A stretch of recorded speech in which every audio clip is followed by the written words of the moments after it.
Hello and welcome back to the channel, and welcome back to another GT Sport drift setup. This time round it is yet another requested video, and it's great to see that you guys continue to request different setups from within this game. Now I know there is a lot of talk on other channels about the fact that there's not many people playing GT Sport anymore, but it doesn't feel like that here. There is still a lot of requests coming down, so keep them coming anyway. I really do appreciate it. This time round it is the turn of the Mclaren 650s. It's another car I can't really understand why I've never covered here on the channel. It is loads of fun to use. In fact, it's quite an easy build to get along with, I would suggest. Now with this one, I haven't put it up to a full power build. This car has got bags of power and you can continue to give it more and more and more. But actually what I found to be quite consistent was to stick with a sensible amount. And when I say sensible amount, I think it's upwards of 750 horsepower. But even then, it's not even close to where it can possibly go.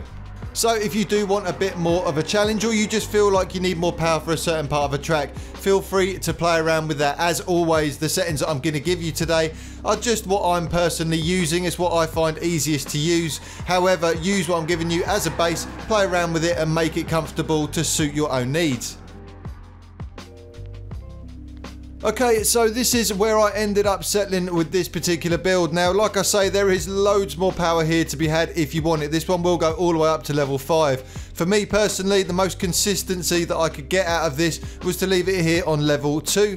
Take it up to 116% there, and that will leave you 743 brake horsepower. Weight reduction wise, again, there is loads more of adjustment here to be had if you want it. But again, for me, I just felt it was right here on level 2. Drop that one all the way down to the bottom, so 94%, and that will leave you 1,250 kilograms. Now, traction control for this one, as always, is set to 0, and I've gone for comfort hard tyres, both front and rear. Brake balance, I've set to -3.